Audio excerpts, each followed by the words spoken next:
this was all circulating around the base, that a giant had been killed, but no one was supposed to talk about it. I saw 3 long, bony fingers reach up underneath the door, curl up to grab it, and then disappear. When he came over to me, dude, he slithered over to me. And this giant comes out of the cave, and they're all frozen. And he starts running and firing at this giant. Well, the giant moves. He's got a spear in one hand, and he's running really fast and spears Dan and holds him up like this. Somebody yells, shoot him in the face, shoot him in the face. They basically decapitate him. Got closer. When he got about 15 yards away from me, I raised that 12 gauge and I blowed his head off.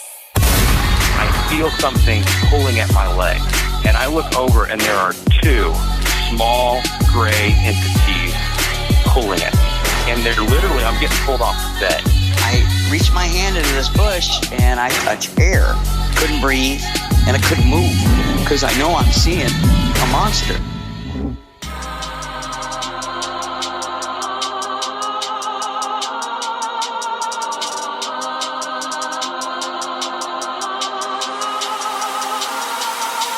Yep.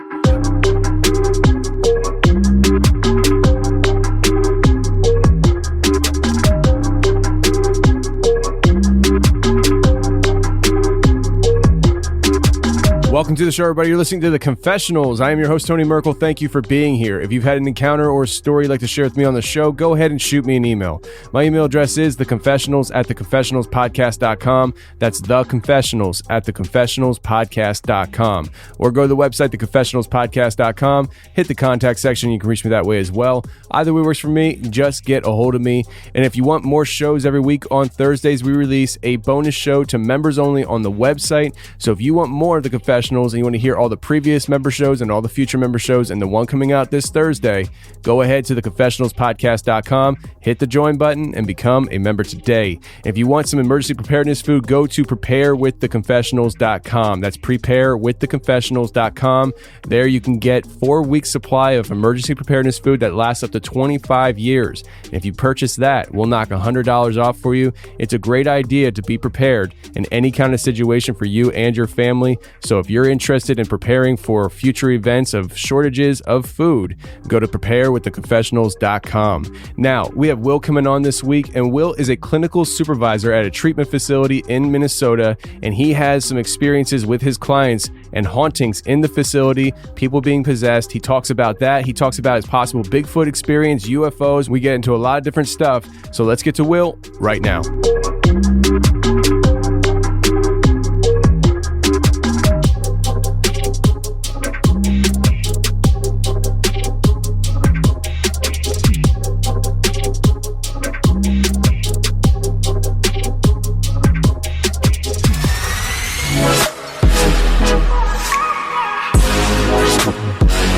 All right, today we got Will on the show. Will, how you doing, man? Great. How about yourself? I'm doing good, man. So I find you an interesting guy because of your background, and we'll get into some of the other things today where you actually wrote a book about some things that I just find very fascinating, and my wife is reading your book right now, and she's loving it.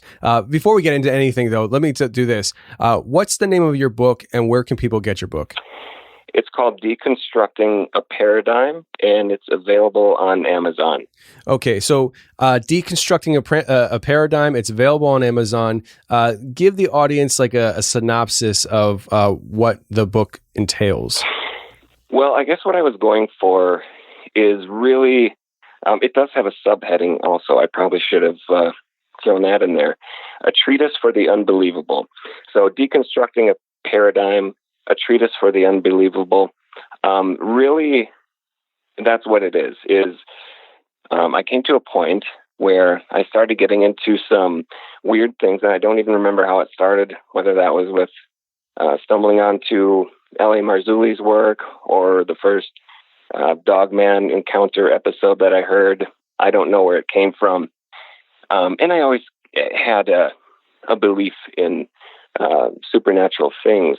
But I suppose my interest started to really accelerate within the last 2 or 3 years. And so as I began to get into that sort of thing, I thought, I mean, it's kind of insane that here's this, what I believe is reality, a whole different faction of reality that most people don't even give any credence to.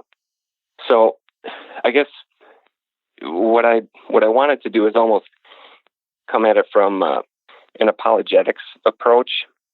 And so it covers a wide range of topics. It's not specific to anything like UFOs or cryptids or conspiracies, but rather covers kind of that broader range. And I kind of wanted to get into also, why don't people believe in this sort of thing, or what happens with a person or in their belief system to just kind of shut that stuff down when really there's a ton of evidence for it out there. So I wanted to lay out some of the evidence that I came across, pick out some of the skeptical counter arguments, and debunk some of those to the best of my ability. And that's kind of what it is. Well, I think it's an awesome book. Lindsay and I were talking about it this morning, and it was actually the top of a conversation first thing in the morning. We were downstairs. The kid was still waking up and stuff, and she's telling me about your book. And I just found it very fascinating. And I strongly encourage people to check it out, not only because of the content that I find interesting, but I told you this, Will. Lindsay reads a lot. And before my son was born, she was reading well over 100 books a year. She used to write. She's very well informed with what good writing is and what keeps people's attention. And when my wife gives a raving review, I take it as scripture. It's like, okay, well, this is a good book then. And she did the same thing with Timothy Renner. We've had him on the show several times in his books. Like she said about Timothy, like, for somebody who wasn't trained to be a writer or anything like that, you would never know it. Like his books are just really well written. And she said the same thing about yours. So I highly recommend people checking that out and stuff for themselves. But Will, you're a clinical supervisor at a treatment facility, and there has been some paranormal activity occurring there. And you are going to share some of these stories today, and including, I guess, a very rare encounter that somebody else had that told you, but they're not really willing to talk about it, but they told you it's okay if you talk about it. So let's get to it, man. Like, what are some of the things going on in the treatment facility? Well,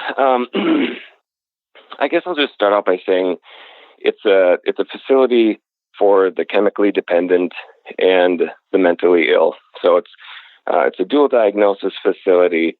The clients that come in, it's primarily chemical dependency. So our clients all struggle with chemical dependency, and most of them also have a co-occurring disorder of some kind of mental illness. That said, there's an obvious distinction between somebody who struggles with an organic brain disorder and somebody who is seeing something that is largely not thought to exist. So when obviously I have to maintain anonymity for any of the clients, so I'll change all their names. But it seemed to, well, actually, before even any of that started, some of the staff had noted that there was, and I think they said it was always specifically around midnight, they'd see on the security cameras outside a shadowy figure standing on the picnic table. There's a little courtyard area, which I never saw myself because I don't work that late. And I mean, as interested as I am in the subject matter, you'd think that I'd make the trip out there to have a look, but I guess such is my laziness that I have never gotten around to it. But so that and I don't know if that's still going on. I could probably follow up on that. I don't know that it is, though. So that was the first thing that kind of piqued my interest. There's nothing going on now, to the best of my knowledge, but there was a period there for, I'd say about a week or so, where one of the clients who is not diagnosed with any kind of a mental illness that would result in audio or visual hallucinations of any kind. If I'm trying to think, I think she may have had a diagnosis of depression or anxiety at the most, but I don't think anything beyond that. And I was facilitating a group, and in that group, she said, "Well, I've been waking up to the sound of like a radio playing every morning for the past couple days," and thought that was odd. Followed up with some of the staff working on the unit, and there's no radios playing, especially not that early. It's not a giant facility, so they would know if it. So this client said it was coming from outside of the room, and staff working the floor would certainly be aware if there was anything like that. And they said, no, there's no radio. If there's any noise disturbance, we'd get it on the shift report, and then we'd have to speak with the individual responsible and try to get them to be more respectful with the volume of their radio. However, that didn't seem to be the case. So the consensus seemed to be at that time that it's probably an audio hallucination from, I don't know what they thought. Her mental health diagnoses didn't seem to indicate that would be a likelihood in any way. But, what do you do if somebody's hearing something that nobody else is hearing? I suppose you conclude that it's a hallucination. So that, I think, was kind of it for the moment. And sometime later, maybe a couple of days later, she continued to report the same thing. And some of the other clients began to report it as well. They said, well, yeah, I hear it too. And I don't know if it was she or another individual who reported seeing a kind of like a black mist or smoke in the facility in some of the rooms, which is interesting. I've heard that before from a schizophrenic client, and he had a very acute awareness of his schizophrenia. So he wasn't terribly delusional. He's just like, yeah, I have schizophrenia. I see things, and very matter of fact. But I'm reading through a series of books now by a guy named Albert Rosales, who has accumulated this.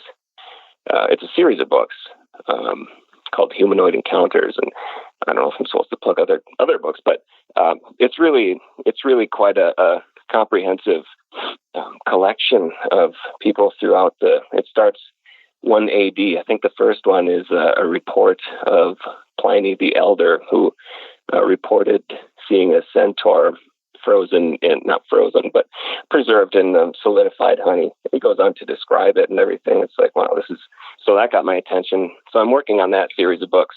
And in a lot of encounters, I'm noticing a lot of these reports entail eyewitnesses seeing like clouds of smoke or mist or fog, however they describe it. And ultimately it ends up forming into a figure, whether that be humanoid or some kind of, monster or something. A lot of strange reports. So that's the thing, I guess, in the paranormal world, for whatever reason. So as far as the client's experiences go, I don't think that ever any of the smoke or the foggy substance, whatever it was, ever came to fruition or ever, materialized in any kind of a tangible, discernible form. But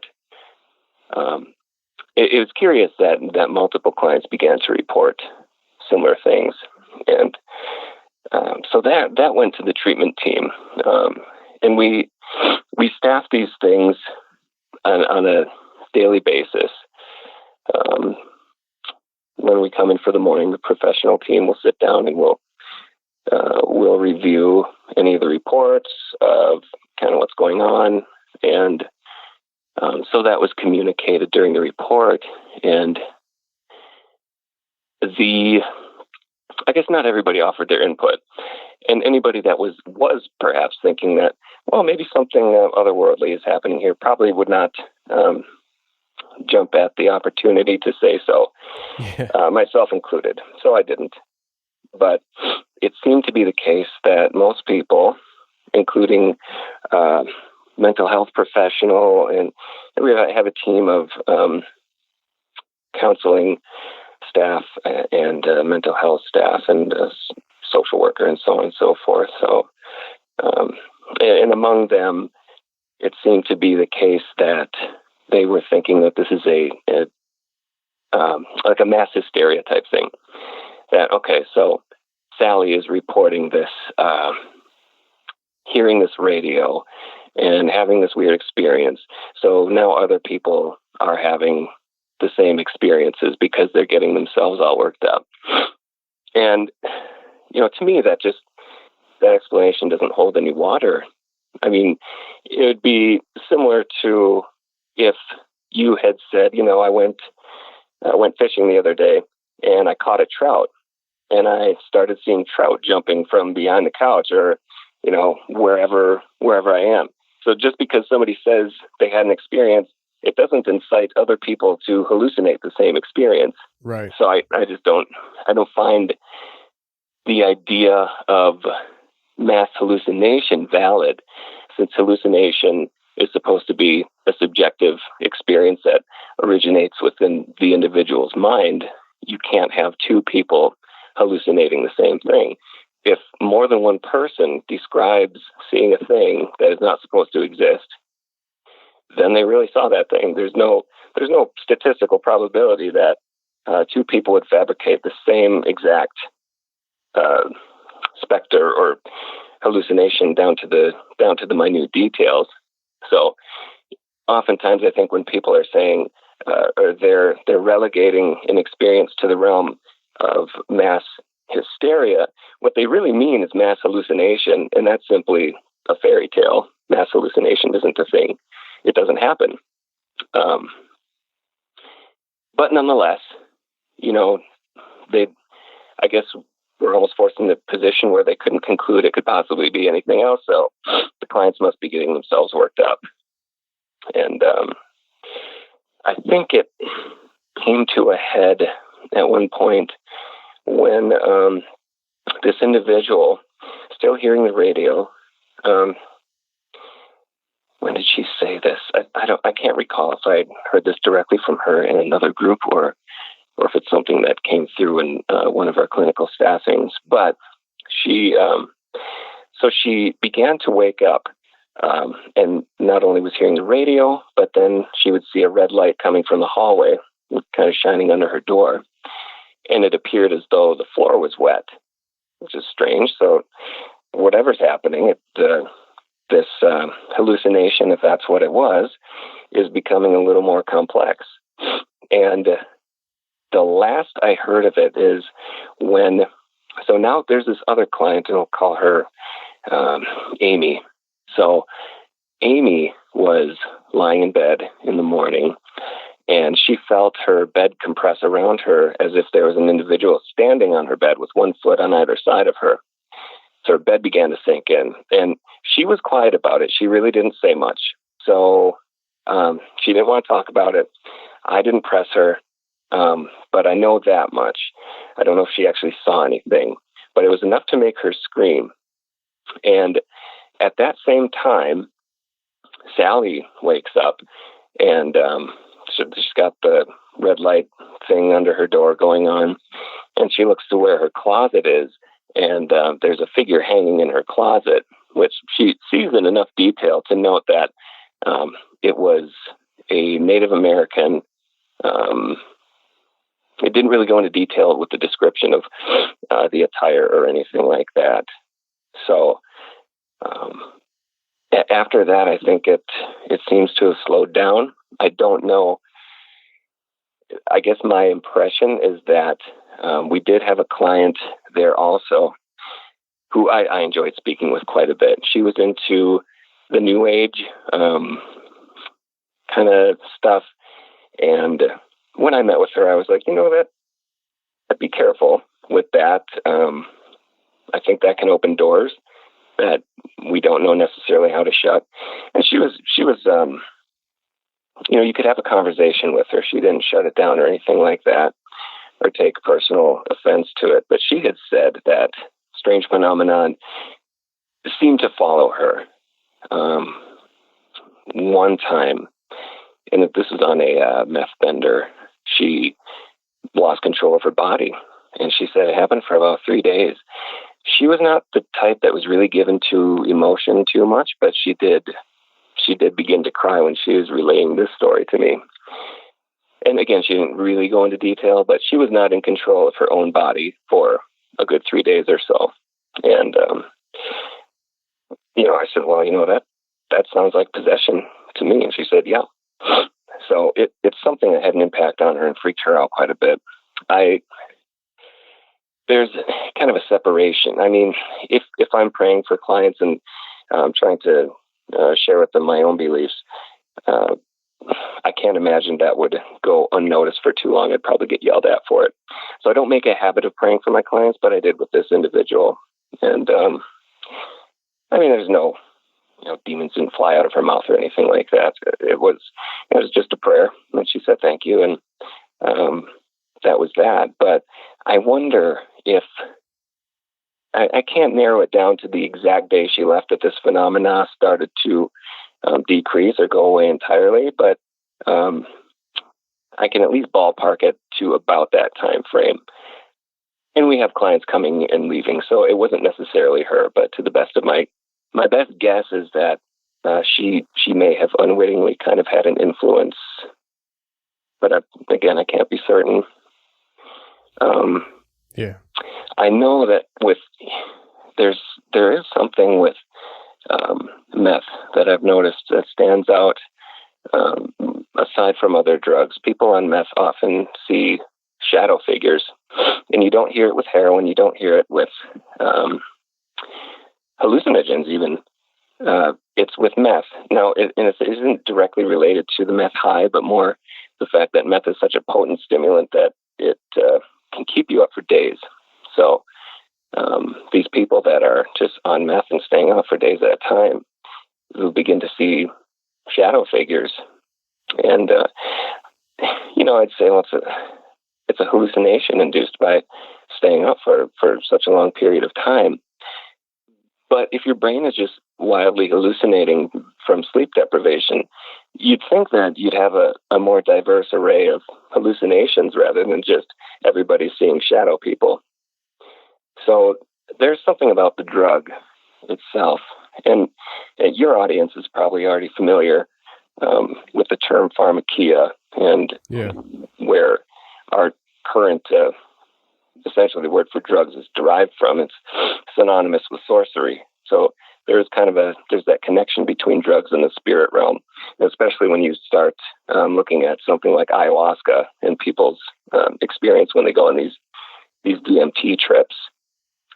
So the connection is definitely there. It's an interesting thing that I don't have anywhere near figured out, but interesting enough to note. That pretty much sums up the experience at the facility that I work at. All right. Well, it's interesting because I wasn't sure where you would go with certain things and stuff, but I find it interesting that with what you just said and stuff, it makes you wonder what drugs are capable of doing. Do they open up a line of sight that we don't typically have access to, maybe through the pineal gland, the third eye? That's the DMT tripping stuff. Like, that's what that does. I mean, it gives you access to the third eye, the pineal gland, kind of wakens it, and you see things in another realm. And that you talk about people having mass hallucinations. I often question, why is it that people who do DMT, when they come out of the experience, they all say they saw the same thing. They all say they saw the same thing. Like, if I'm tripping, it's just like I took a drug and I'm tripping on crazy things that I'm thinking of. If it's my mind producing these images, then you would think everybody's minds would be producing different images as to maybe their worst fears or their most fantastic delights they could imagine. But surely not everybody would be tripping and their mind producing the same imagery. But that's what this is doing. And so I truly believe that drugs do have a capability to opening up our minds and our, for lack of better terms, pineal gland, third eye, into other realms, other dimensions that maybe we're not supposed to necessarily have access to, but we do, or maybe we did at one time, we lost the ability. I don't know, but I find it really fascinating. And I'm assuming that's kind of like, do you think it's like a third eye situation? Is that what you're thinking too? Well, I think it must be. It has to have something to do with the individual's perception. It doesn't open a door such that everybody around a drug addict is also seeing these shadow people. It's only the individual seeing it. So, I don't know. I don't know what thinning the veil really means. If it's some kind of an awakening of the pineal gland that does it, I'm not sure. But those are my thoughts exactly. Everybody coming back from a DMT trip is saying, "Well, I saw these." What they maybe Terrence McKenna or whoever else may describe as a machine elf or a cosmic jester, and they all have kind of that elven jestery sort of, with some variation. But I heard one guy's account on YouTube. He was just kind of getting into Christianity, but had 1 foot in, 1 foot out. So he's still doing his DMT trip, and he goes on a DMT trip and decides to mention Jesus. And the report he came back with is they really don't like it when you do that. They became very hostile and not a fan. So, I know that some people interpret the machine elves, apparently. Wow. I never heard that before, but that's really interesting, isn't it? Yeah, pretty telling. I think some people have these experiences and think that, well, they're benevolent beings and they wanted to share with me all the secrets of the universe. Well, when you have such a responsive vitriol to what is considered by many to be a holy name, in my opinion, it's fairly safe to conclude that maybe they're not so benevolent after all. Yeah. I hear you on that. And, sitting here and hearing you talk about that reminded me that I actually had a customer that I was talking to, and I told him what I do, and he was fascinated by it. Then he's like, "Have you ever listened to Joe Rogan?" And I was like, "All the time, man. Of course." Like, Joe Rogan's somebody, I don't think anybody that listens to podcasts hasn't stumbled across his show. And he asked me what I thought about DMT, and I said, I don't know. I said, I've never done it. I'm not planning on it, but from what I hear other people's experiences, it's pretty fascinating to hear people talk about it. And he said, I'm gonna try DMT soon. I want to see what everybody's talking about. And I was like, well, I said, if you do that, let me know how it goes, man. Well, he did. He actually wound up buying a frog that produces DMT in a gland on its arm. And I guess it's illegal. You're not supposed to buy things like living animals offline and have it shipped to you kind of thing. But that's what he did. And he harvests his own DMT now. And he tried the DMT from his slave labor frog, and it worked. And he's like, "Dude, I saw God." And I was like, "What do you mean you saw God?" And he's like, "I don't know how else to describe it other than I came out of that experience believing in God." And I was like, "Whoa." I was like, wow, like people are seeing some crazy stuff, and I don't know what's crazy, what's factual, what is there, what's figment of imagination. Listen, I'm a guy with a podcast, but it's fascinating, absolutely fascinating. And with these clients and everything, I was going to ask you, and it seems like you kind of went there anyways.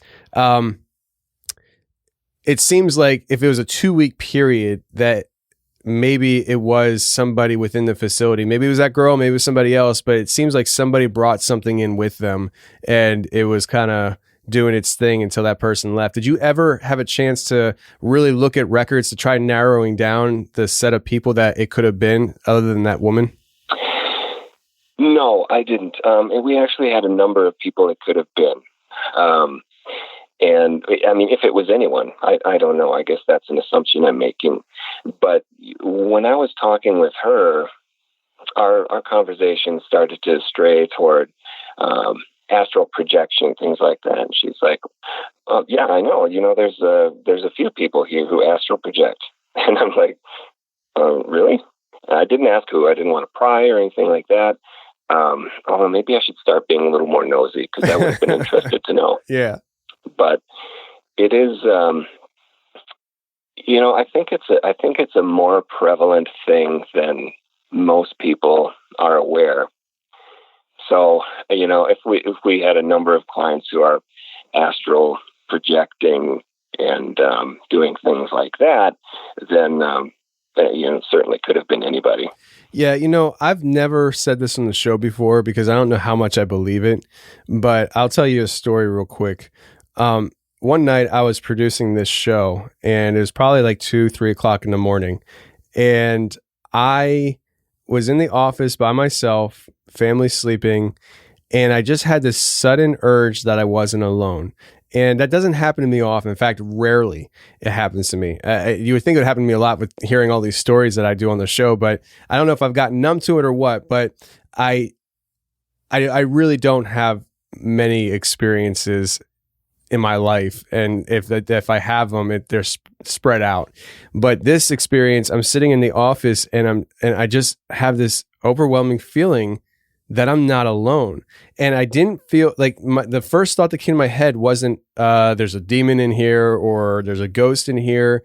I had this overwhelming feeling that somebody was relocating into my office, that they had left their body and they were here with me. And it was a really creepy feeling because I was like, if somebody is really here with me because they astral projected or they truly left their body and came here, like I felt really vulnerable and like there's nothing I could have done, like what do you do? There's nothing you can do. And so I sat there and I wasn't scared or anything. I just felt weird. And I just had this overwhelming feeling that I wasn't alone. And I don't know what you said that made me feel like sharing that, but it spawned this memory in my head that I've never shared. I know I've never shared that on the show before.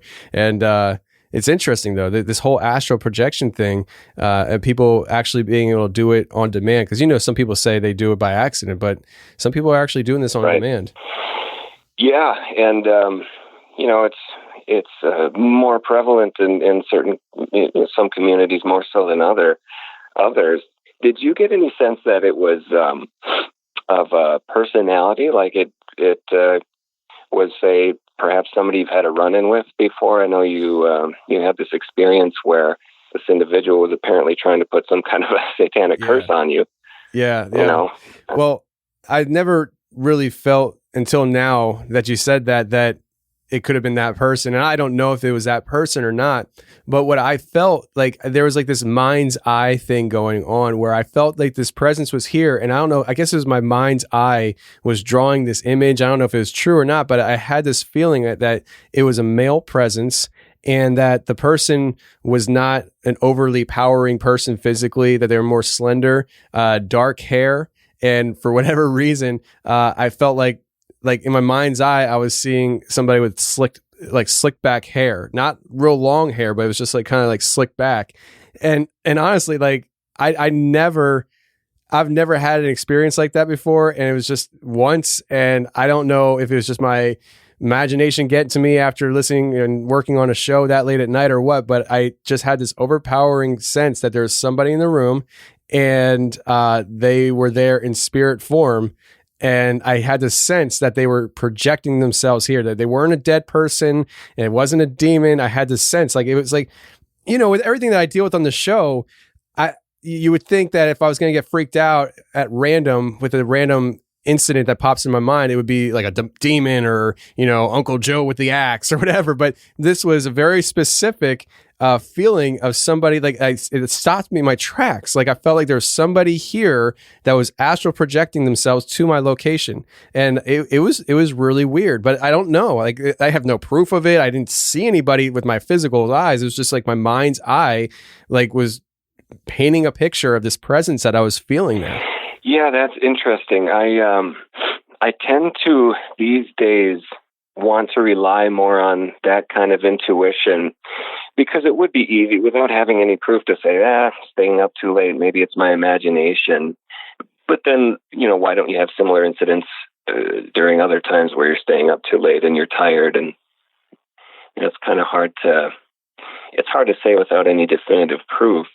But I had done the same thing when I had seen a shadow person, the Hat Man specifically. And I had just thought, that's my imagination for years.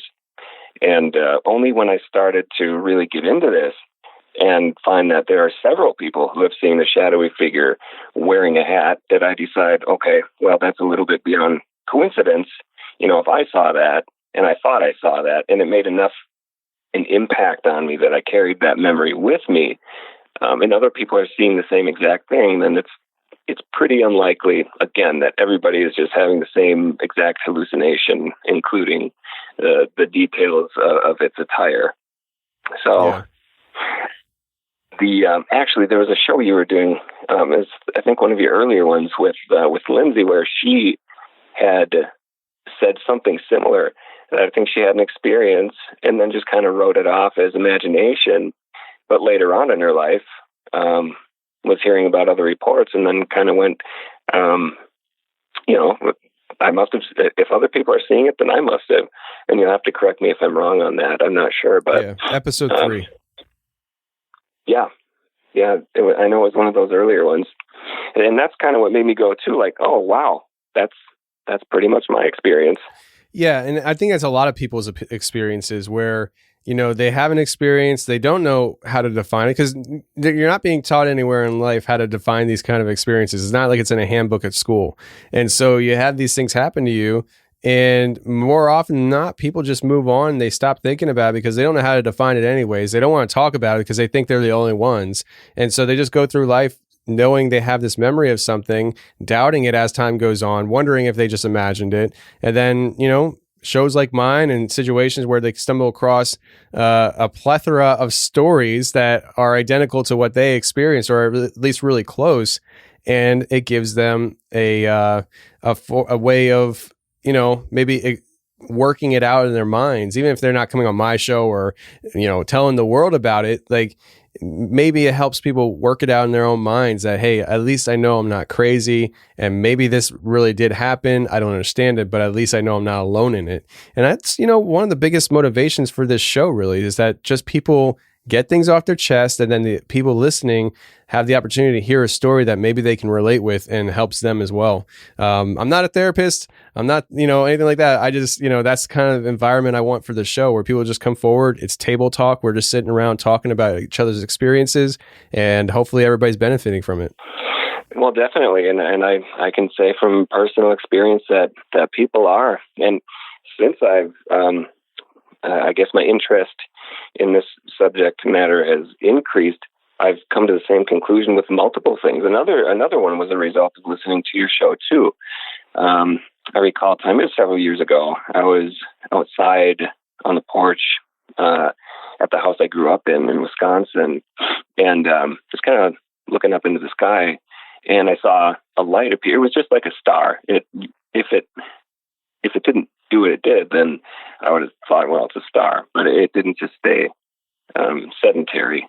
So it appeared, and then as soon as that winked out, I don't know whether it was another one or the same one, but another one winked on, it's really hard to say distance since it looked like a star, but somewhat nearby it. And then when that one winked out, another one winked on about the same distance. And I thought, did I really see that? And I don't know what episode it was, but you had a guest on that described something similar. And I thought, well, it's a weird thing to just kind of fabricate out of nowhere. And, I don't know. I didn't see a disc shape or anything like that.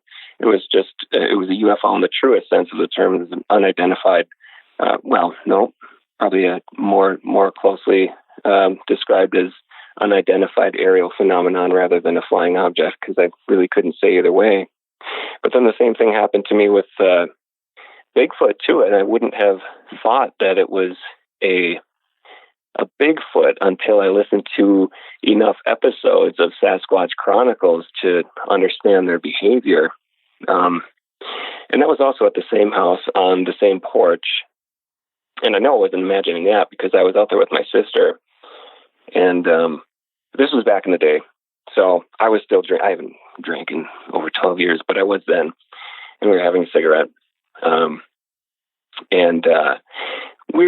We lived kind of in a rural area. There were other houses nearby, so we did have a neighbor. But, it wasn't in the middle of town or anything like that. And all of a sudden, I hear this rustling in the leaves, and I look over by the tree, and it's entirely concealed. So I never really physically saw anything more than just kind of like a vague shadow. I couldn't discern size or anything like that. But it was just peeking out from behind the tree. And I thought it was one of the neighbors coming over or something like that. We didn't have good rapport or anything like that. So, I have no idea. But I guess I didn't know what to say. So I said, "Do you want a beer?" And then it took off toward the highway, which was bad with distances, but it was probably 50 yards away or so. And at that time, they were doing construction on it. So they're making a 2-lane highway into a 4-lane. This is Highway 151 running up through Wisconsin. And the speed that this guy, I thought was a guy, got up there was pretty incredible. And it was dark outside, but you could make out the silhouette kind of this figure moving northbound along the road, whether it was on the road or just alongside it, I'm not sure. But the motion was so quick and it was so fluid that there was no head bobbing or anything like that. And so I've been thinking he must have gotten on a bike and somehow gotten up to speed, because there's no sound. So it's not a vehicle, but it's going too fast. And that's why I think it was something Sasquatch or like a Sasquatch, because you hear these Sasquatch encounters and they do things like peek around trees, tend to come out at night. And their movement is quick and apparently odd to witness to many people. They don't bound like we do, in that, if you see a human being running, they're going to bob up and down, but rather the head it kind of keeps on a level. It doesn't move, which is why I thought it was on a bike, because there was no bobbing. It was just a very quick movement, and then it was gone. So now I'm thinking, I wonder if I offered a Sasquatch a beer. Probably not the only person to have done it, but and there's a lot of speculation there, but it's weird. You might be one of the few, man. You might be one of the few. Because whether you are looking for Bigfoot or you're not looking for Bigfoot, I think the last thing people are thinking is, "You want a beer?"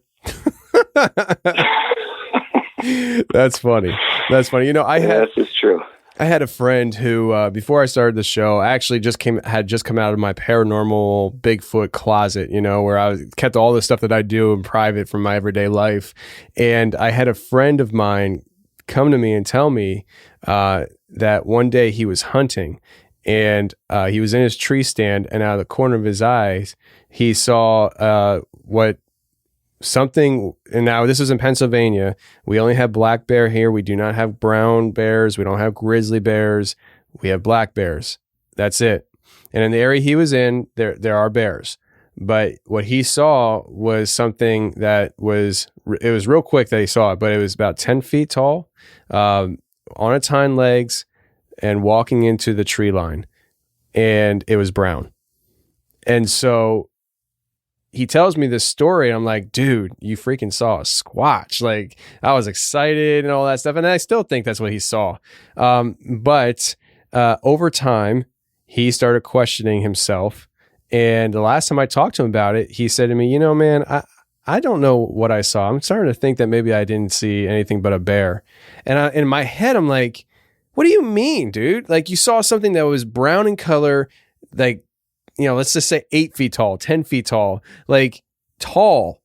And it was walking on its hind legs. Like, yeah, I know bears walk on their hind legs, but like, we don't have bears that color here, and it's just, but I say that because, kind of referencing back to what you were saying earlier stuff, over time, people do start to question what they actually saw.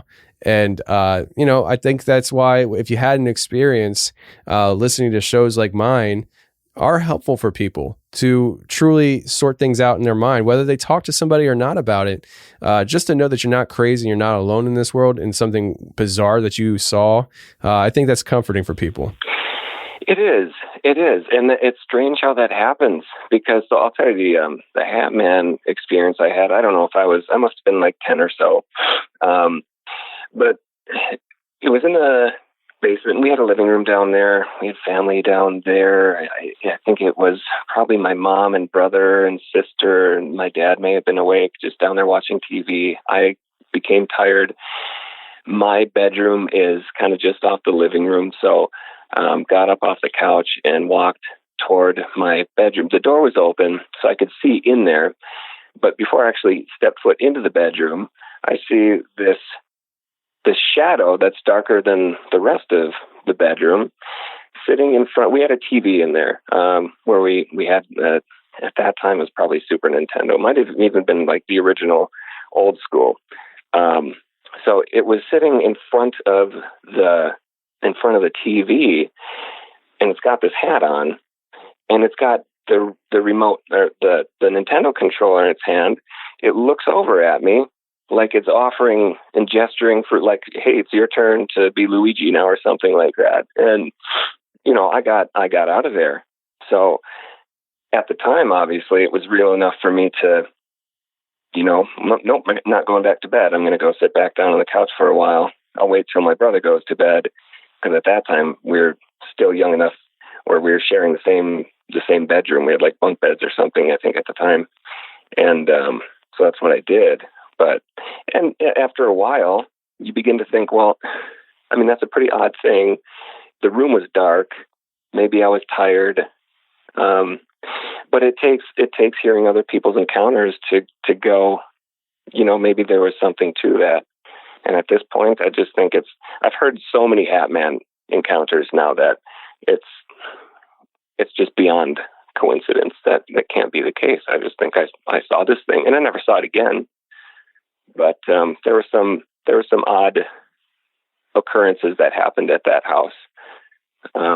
So that's another thing that kind of supports it. That was not the only thing that happened there. What other things happened there? I mean, things that I get. One thing, and really the main reason that I wanted to reach out to you, because in my opinion, it's important, and I think people should know it. But I guess before I get to that, I know that at one point, my sister said she heard hooves. It sounded like it was bipedal, but it definitely sounded like horse hooves walking around in the kitchen area. We had a tiled floor, so she could just hear it clomping around. And I forget whether she was upstairs or downstairs at the time. She wasn't on the same floor, but it terrified her, and she said that she just heard it walking around. Then it went away. So I don't know what that was. Oh, and my mom too. She said something to the effect that I wish I could remember the surrounding details. I feel like there's more to it, but basically, she heard the phone ring. This is before cell phones, of course. So we had a phone downstairs. There wasn't one upstairs, and my parents' bedroom was upstairs. I don't think anybody was home at the time. She heard the phone ring, so she went downstairs to get it. Now the stairs terminate in the dining room area, and once she hit the floor, the dining room light popped. It exploded, glass all over the floor. And so she was just left in darkness to fumble her way to the phone and answer it. When she finally answered it, there was nobody on the phone. So that kind of creeped her out. Another thing that occurred, again, my sister, and she didn't really see anything, but it literally no evidence one way or the other. But she was on the porch and heard a huge, it was definitely a big animal. Our neighbors had horses. We know what that sounds like. There's no indigenous wildlife that's larger than a horse in that area. Even a bear, had a bear wandered that far south, wouldn't make that sound, according to her. It was very deep, so she could tell it was huge, and it was just like a chuff or just the breathing of this extraordinarily large thing around the corner. She was out on the porch, and she decided to go inside and not go back out for the rest of the night. But I guess just taking that into consideration, coupling that with what I imagine was a Sasquatch, just because, again, I can't picture a human being running to the highway, jumping on a bike, and getting up to speed and fleeing at the speed that this thing left at.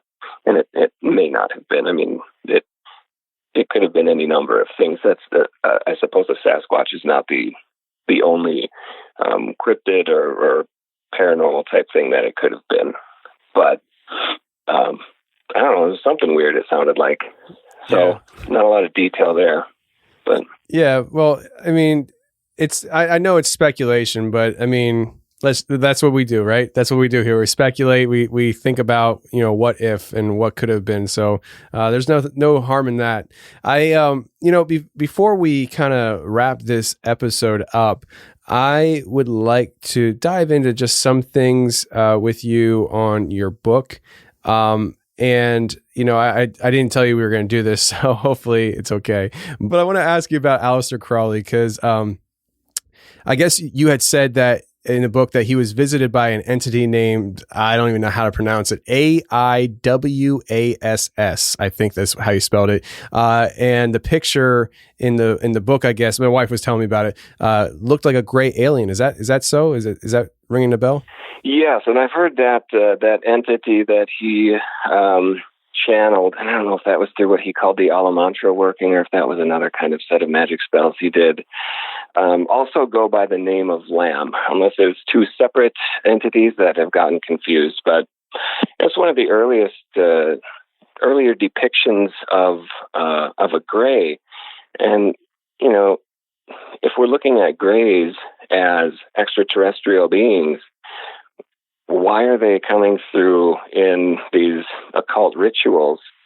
Another thing, this is on Marzulli's documentary. I think it might have been the fifth one, the Watcher series that he does. This news guy goes out to meet with this guy who goes by Prophet Yahweh. It must have been a slow day at the news station. I don't know. And because apparently this guy could summon UFOs. So he goes out there thinking it's going to be a funny little gag story. And they're looking up in the sky, and all of a sudden this bright little speck appears and starts floating around. And so the I don't know what you call him, a field investigator or whatever their title is, calls back to the station and says, we're going to have to change the way the story goes, basically. I'm looking up in the sky, and this guy conjured a UFO. Well, again, conjuring is something you do on a spiritual level. So I don't want to just, relegate all phenomena to the realm of the demonic, but to me, it certainly looks that way. There's certainly a connection between demonic entities and many UFO manifestations that people report. I know I don't want to take up all your time, but, and this is kind of jumping topics, so I hope you don't mind too much. That's all right. But I did want to mention also that, and this I can also cross-check with some of the reports that some of the eyewitnesses that have been on your show.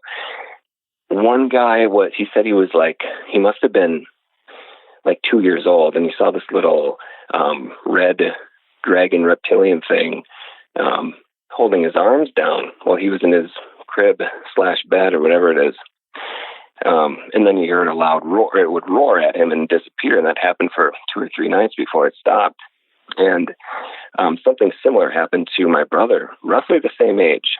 And I know people are I think, inclined to discount the testimony of a 2-year-old, generally speaking, or even an adult who's relaying a story from what happened while he was 2 years old or at a younger age. You know, people tend to think that that's less reliable, but it was corroborated by my mother later on. So his memory is such that kind of the same thing. He was still so young. I think he was in a crib, and I don't even know if I was born yet, but his room was upstairs on the 3rd level of the same, the house I mentioned with the whatever that was walking around with cloven hooves. And it was about 3 nights in a row. As I understand it, there was a purple horse or pony and a white pony. And they would rub their muzzles into his kidneys. He'd be on his stomach, like trying to shield himself from them. And they'd just be grinding their muzzles into his back. And he said it like tickle hurt. It wasn't pleasant. They're obviously malevolent. And he got the distinct impression they were not just trying to tickle him, they were trying to enter him. And so apparently on the 3rd night, this happens again. This time, though, there's a huge roar, and something similar happened in an encounter that Brenton saw and shared about his Darrow experience. He was being molested, in for lack of a better word, by an entity, and there was a shadow figure there too. Heard a loud roar. Then those things got out of there, and they seemed to be afraid of the roar. Well, these ponies or horses or whatever they were apparently afraid as well, because once that roar happened, they disappeared. And my brother was as afraid of the roar as with anything else. If anything, he may be even more afraid. Like, great, what now? But at that point, there was a glow coming from outside of his room, and it got closer, and in walks this lamb with like glowing, fiery eyes, and I don't think he remembers.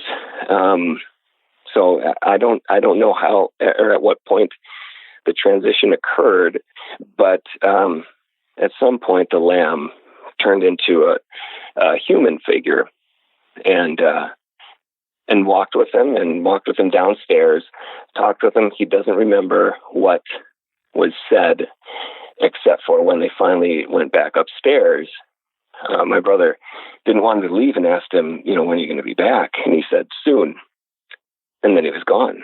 And so the next day, apparently, as my mother tells it, my brother's sharing this with him, and he's saying, Mommy, so this happened, and then I saw a lamb come in, and I saw this guy all in white hair, and like red, I don't know if he said red eyes or fiery eyes, and he had owies here, and he pointed to his hands, and here, and he pointed to his feet. And at that point, my mom was going to church, and she's familiar with the description of Christ in the book of Revelation, and that's the description. He doesn't look, at least in the Revelation description, like a Jewish carpenter. He's got white hair like wool, and he's got eyes of flame, and bright, just a bright figure. So, and obviously the holes in his hands and feet where he had been pierced. And of course, as a 2-3-year-old, however young he was, my brother's not going to know that he doesn't though my mom, I think my dad too, they probably both went to church. He's nursery age. He doesn't know anything about the descriptions of Jesus from the book of Revelation. So again, not really likely that he's fabricating that. So that to me is the interesting thing, and that's what I think is important to convey, is that the church really is paranormally rich. Somehow along the way it kind of dried up, but you get in the right circles, and there's some very interesting things that happen. And I could go on about prophetic things and things that have happened in my life in that regard. But that's what I consider. I think the email heading was a rare encounter, and I call it rare because I don't hear much about that. That I haven't heard, and it impacted me, and probably had something to do with my interest in the paranormal, because I never doubted that. My brother is not given to fantasy, and he doesn't like talking about it. Otherwise, he'd be on the show. But I think it's just mind blowing, because to me, I see how else to look at it other than the God of the universe, the beginning and the end himself was in my house, saved my brother from tormenting demons, and walked with him and comforted him, and then left.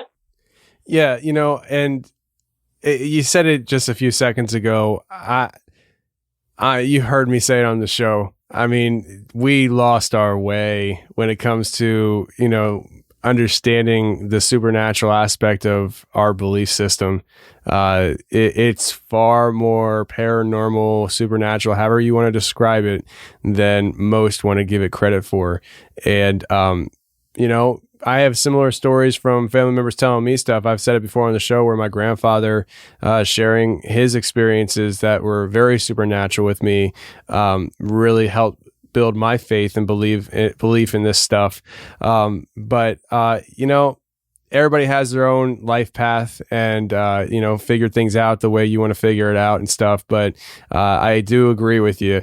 And I just did do an interview not too long ago. It hasn't been released yet, but maybe it has been once this interview airs. I don't know. But it was a couple that was on with me, and he had died. He had gotten sick from something he ate, and he literally died. Excuse me. He literally died in the car on the way to the hospital. He was dead for 33 minutes and declared legally dead, but he came back to life. And what he saw on the other side, he shares with us on the show. And most modern Western church Christians will not believe what he says, because they don't believe in the supernatural anymore.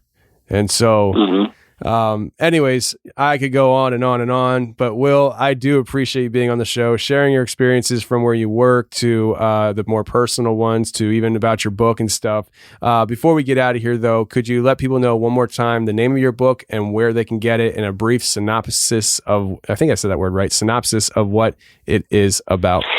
Yeah, it's called Deconstructing A Paradigm, a treatise for the unbelievable. It's available for $8.99 on Amazon. Self-published books, you have to charge something for them. I wanted to make it available. I've got a number of things in there that just struck me as, these are things that have a lot of merit. When you hear things like the experience of Travis Walton, you really can't dismiss that. There's too much evidence. The giants, the numerous documented newspaper articles amongst historical data that confirm the existence of giants, the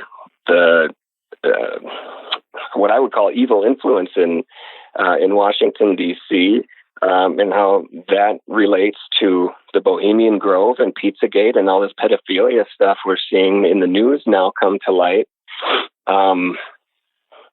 It's just an amalgamation of these things that people tend not to believe. That I believe there is a good solid foundation of evidence for them.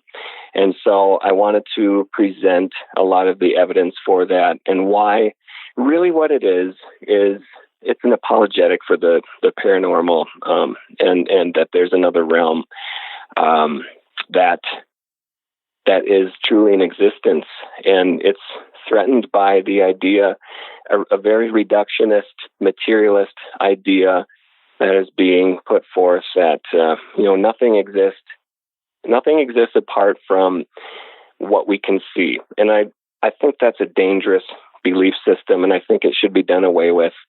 And so this is my effort to kind of chip away at that and say, well, you know what, here are some things that the mainstream is not going to acknowledge exists, but here's the data that says it does. So that's kind of what I was getting at with that. And so it motivated me to write it. Deconstructing a Paradigm is on Amazon. I'm kind of working on some more stuff now, but slowly, since I'm a little busy these days. But yeah, that's kind of it in a nutshell. All right. Well, Deconstructing a Paradigm, or Deconstructing, I should say. Deconstructing a Paradigm. Will, thanks for being here, man. I appreciate talking to me. Yeah, thank you.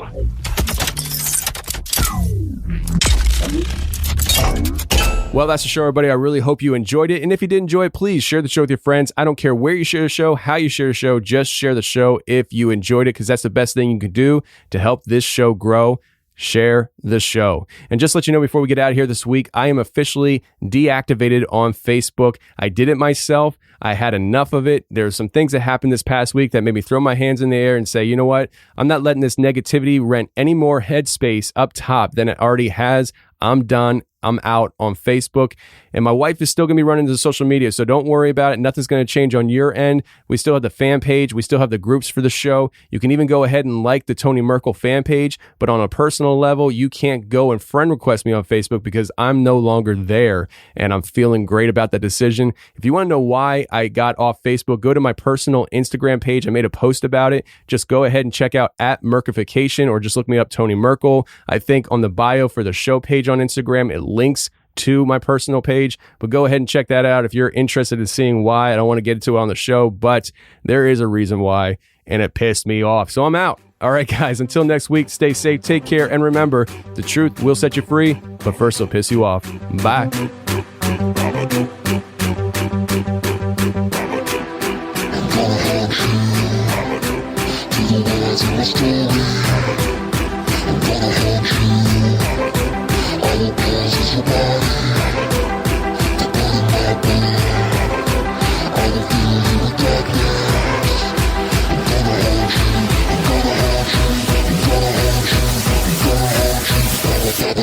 I see you're feeling some pain, so let me creep in your brain. I wanna make you afraid, so let me tell you my name. Baba Baba Duk Duk, yeah, I'll turn you insane. Baba Baba Duk Duk, I will keep you awake. You know I grow for every time I hear you screaming. I won't leave for every scream of yours I'm feeding. I'm a metaphor for grief that you are feeling. Until I'm gone, you'll never satisfy your healing. Baba Baba Duk Duk, see me in my book. Hear a sound, you look, now you're feeling shook. Pussy's life I took. I'm a thief, a crook. Phone is off the hook, cause I'm calling Duk. This is my book, a book you will read. Your family will not rest in peace. Your husband is dead, will let you move on. I'll haunt you forever in grief. I'm gonna haunt you to the words of my story. I'm gonna haunt you. I will possess your body, the blood in my blood. I will fill you with darkness. I'm gonna haunt you, I'm gonna haunt you, I'm gonna haunt you, I'm gonna haunt you. Baba Baba Duk, baby. Baba Baba Duk, baby. I'm gonna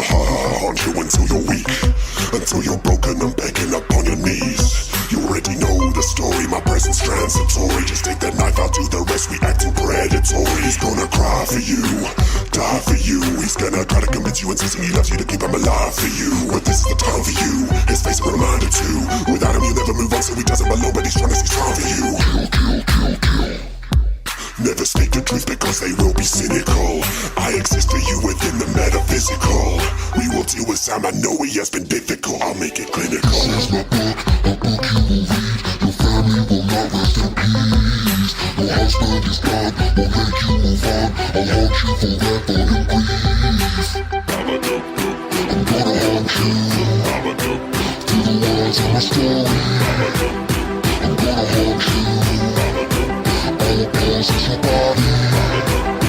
Forgotten my boy. I will fill you with darkness. I'm gonna haunt you. I'm gonna haunt you. I'm gonna haunt you. I'm gonna haunt you. Baba duck baby. Baba duck baby.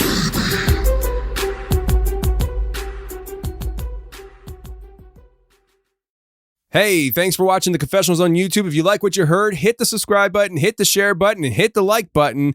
That would be a great help to me. And if you want more of the Confessionals on a weekly basis, every Thursday I come out with a special show just for members on my website. So if you want to check that out, go to theconfessionalspodcast.com, hit the join button, and become a member today. And every Thursday, you'll get a new show, and you can binge on previous shows, which there's almost 100 of them. So if you love the show, go ahead and check it out. But thank you very much for being here on YouTube and checking out the channel. Bye.